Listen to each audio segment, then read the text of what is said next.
Hello बच्चों, कैसे हैं? मैं बिल्कुल आप देख रहे हैं Atul academy classes. Atul academy classes में आपका स्वागत है।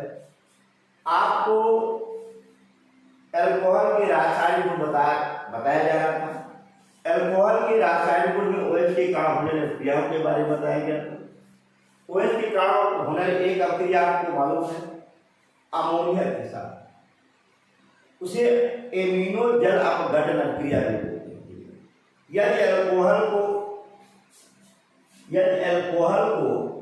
आप निर्जल एल्यूमिनियम ऑक्साइड की उपस्थिति में अल्कोहल को एक काम करते हैं, यदि निर्जल एल्यूमिना की उपस्थिति में या SO3 की उपस्थिति में अमोनिया के साथ अभिक्रिया कराते हैं, उस अवस्था में प्राथमिक द्वितीयक के साथ तृतीयक केमिन बनता है। आप देखिए, अगर एथिल अल्कोहल को, ठीक है, अमोनिया के साथ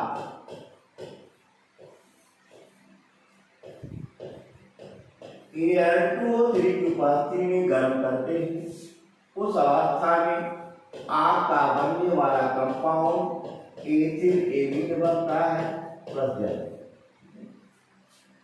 अगर अल्कोहल की अधिकता लेते हैं तो प्राइमरी, सेकेंडरी, टर्शियरी एमीन तीनों बनते हैं। आप देखोगे जैसे C2H5 या NH2 को पुनः एल्यूमिना की उपस्थिति में ही अल्कोहल की अधिकता में अभिक्रिया कराते हैं, उस अवस्था में आपका वाटर मॉलिक्यूल क्या होता है, डिसॉल्व होता है और डाई एथिल एमीन बनता है। C2H5 NH C2H5 का होल ट्वाइस क्या बनता है, NH बनता है और प्लस आपका जल। बाकी अब ये क्या और है, अल्कोहल की अधिकता लेते हैं, एल्यूमिना की उपस्थिति होनी अनिवार्य है। एल्यूमिना क्या होता है, ये निर्जलीय कारक होता है। आप देखोगे C2H5 का whole twice NH diethylamine को अल्कोहल की अधिकता में अल्कोहल के साथ पुनः एल्यूमिना की उपस्थिति में गर्म करते हैं, उस अवस्था में आपका जो बनने वाला कंपाउंड टर्शियरी एमीन बनता है और प्लस आता है। इस विधि द्वारा प्राथमिक, द्वितीयक तथा तृतीयक तीनों प्रकार के एमीन प्राप्त करते हैं। ये भी आपकी क्या है, OH के कारण होने वाली अभिक्रिया के अंतर्गत आता है। बात करना क्लियर हुआ? अगला देखो इसी पर ध्यान दीजिए। अगला है संपूर्ण ग्रुप के कारण क्रिया, समूह के कारण क्रिया में जैसे आप देखोगे निर्जलीकरण क्रिया। देखो क्या बोला मैंने, इंपॉर्टेंट है निर्जलीकरण अभिक्रिया। देखो निर्जलीकरण क्रिया किसे कहते हैं, आधार से जल के निष्कासन की क्रिया को हम लोग निर्जलीकरण क्रिया करते हैं। न रहे जल ऐसे क्रम यही करते निर्जलीकरण, निर्जलीकरण न रहे जल ऐसा कराकर हम इसी को क्या करते हैं, निर्जलीकरण। डिहाइड्रेशन यानी डी में निकालना, हाइड्रेशन में जल, आधार से जल के निष्कासन की क्रिया को डिहाइड्रेशन कहते हैं। डिहाइड्रेशन में जैसे डिहाइड्रेशन फैक्टर जो होता है, आप H2SO4 जानिएगा, आप H3PO4 का प्रयोग कर सकते हैं। आप देखो इसी रूप में आप एल्यूमिना का भी प्रयोग कर सकते हैं। इसी रूप में आप थोरियम ऑक्साइड का भी प्रयोग कर सकते हैं। ये सारे के सारे क्या होते हैं, निर्जलीय कारक होते हैं। ठीक है, एकदम आया। तो पहला कि एसिड की उपस्थिति में अगर हम निर्जलीकरण करते हैं, एसिड की उपस्थिति में निर्जलीकरण कैसे करते हैं ये भी ध्यान दीजिएगा। जैसे देखो अगर एथिल अल्कोहल, ठीक है, एथिल अल्कोहल का हम निर्जलीकरण करते हैं तो पहला चीज देखिएगा, इसमें निर्जलीकरण करने पर एथिल हाइड्रोजन सल्फेट भी बनता है, डाइएथिल ईथर भी बनता है और एथिल भी बनता है। ये भिन्न टेम्परेचर पर बनता है। एल्कोहल की अधिकता में क्रियाएं होती हैं तो ईथर बनता है। यदि एल्कोहल की अधिकता में क्रिया न हो एथिल बनता है, एथिल हाइड्रोजन सल्फेट बनता है। आया? देखो जैसे एथिल एल्कोहल को साथ सल्फ्यूरिक एसिड के साथ 100 डिग्री सेंटीग्रेड ताप तक यदि हम गर्म करते हैं उस अवस्था में आपका एथिल हाइड्रोजन सल्फेट बनता है प्लस जल।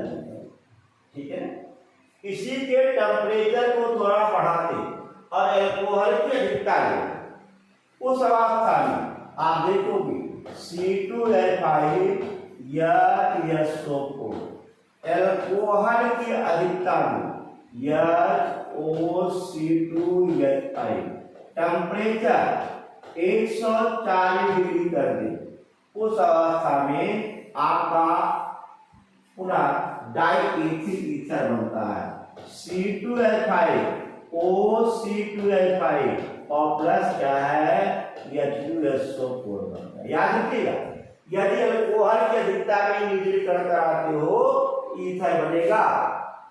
आया?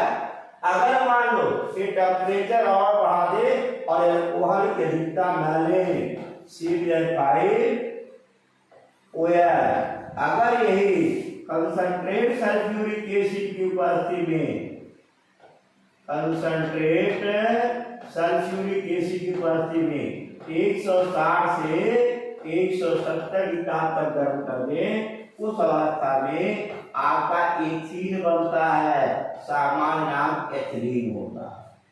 बात समझाया कि नहीं? क्लियर हुआ?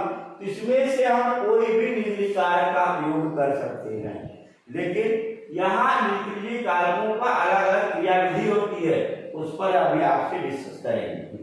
अब सवाल होता है क्या टेम्परेचर सभी के साथ ऐसा है?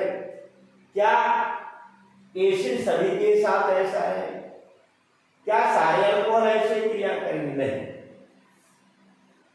एल्कोहल की जो एक्टिविटी होती है, जो अस्थायी कार्बोनियम आयन बनता है उसका निर्जलीकरण आसानी के साथ हो जाता है, और जो अस्थायी कार्बोनियम आयन नहीं बनता है उसका निर्जलीकरण कठिनता से होता है।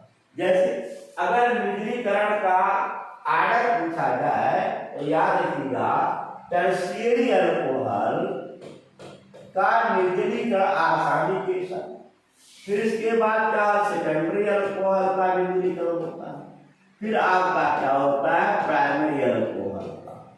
यानी कि सबसे आसानी के साथ कम टेम्परेचर में कम कंसंट्रेट एसिड की उपस्थिति में टर्शियरी अल्कोहल का निर्जलीकरण आसानी के साथ होता है।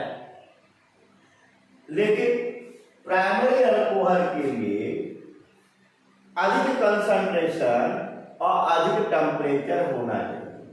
अधिक कंसंट्रेशन अधिक टेम्परेचर की उपस्थिति में प्राइमरी अल्कोहल का निर्जलीकरण होता है, जबकि टर्शियरी अल्कोहल का निर्जलीकरण कम टेम्परेचर भी हो जाता है। जैसे देखो सुनो भाई, यहाँ पर अगर मैं इथाइल अल्कोहल प्राइमरी अल्कोहल लेता हूँ जैसे C2H5OH है, यहाँ पर देखेंगे अगर कंसंट्रेट सल्फ्यूरिक एसिड की उपस्थिति में यहाँ टेम्परेचर 160 से 170 डिग्री कर दे, ठीक है, और उस अवस्था में आप देखो C2H4 बनता है प्लस वाटर मॉलिक्यूल निकलता है, यानी एसिड बना कि नहीं बना। क्या टेम्परेचर कितना है 160 से 170 डिग्री सेंटीग्रेड। परंतु अगर यहीं पर मैं टर्शियरी अल्कोहल लेता हूं, जैसे देखो CH3, यहाँ पर CH3, यहाँ पर आपका OH है, इसका अगर हम निर्जलीकरण करते हैं तो इसका टर्म जो 60% कंसंट्रेट सल्फ्यूरिक एसिड था वह 40% कंसंट्रेट सल्फ्यूरिक एसिड पर ही अभिक्रिया करेगा और टेम्परेचर 80 डिग्री से 100 डिग्री के मध्य होने पर अभिक्रिया करेगा। अर्थात यहाँ पर कंसंट्रेशन भी आप क्या करोगे, घटा दोगे।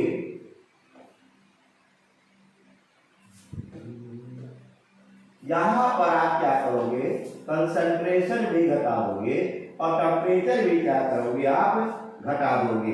ठीक है, आप देखोगे यहाँ पर जैसे यहाँ टेम्परेचर 80 से लेके 100 डिग्री टेम्परेचर पर ही ये अभिक्रिया करके और आपका जो बनाने वाला कंपाउंड एल्कीन बनाता है अर्थात आइसोब्यूटीन बनाता है और प्लस वाटर मॉलिक्यूल डालते। देखिए तो पहला निर्जलीकरण किसका हो, टर्शियरी अल्कोहल का निर्जलीकरण आसानी के साथ होता है, प्राइमरी अल्कोहल का निर्जलीकरण क्या होता है, कठिनाई से होगा।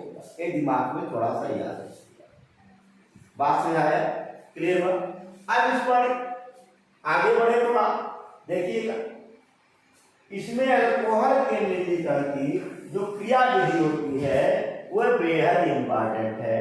अक्सर मैंने क्या एक कीवर्ड बोला था कि जिसमें अस्थायी कार्बोनियम आयन बनता हो उसका निर्जलीकरण आसानी के साथ होता है और जिसमें अस्थायी कार्बोनियम आयन न बनता हो उसका निर्जलीकरण क्या होता है, कठिनाई से होता है। ठीक है, आया एकदम क्लियर हुआ।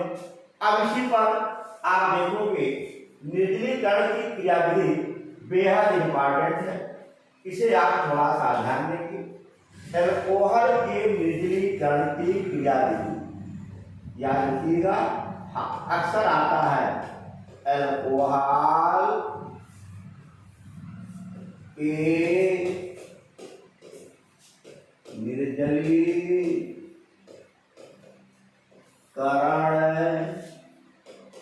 की क्रिया याद रखिएगा, आपके बोर्ड व्यू से वेरी वेरी वेरी इंपॉर्टेंट है ये दिमाग में। ठीक है, एकदम आया, कंफर्म हुआ।